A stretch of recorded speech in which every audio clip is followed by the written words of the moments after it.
Okay, so today we are looking at these bird whistles. These I thought might be plastic. These were sent to us for a review, and all the ones I've used in the past were plastic, but these are ceramic. They're hard. So we need to put water in it and see if we can whistle. They're definitely different with water in it. Check this out.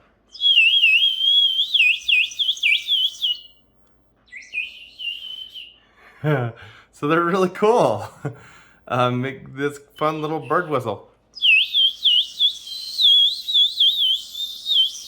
Check this out. If you put less water, it's a lower tone. Here, I'm gonna drink some and then we'll try it again.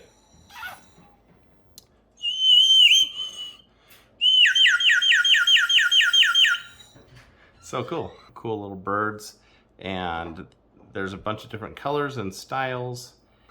All right, so check them out.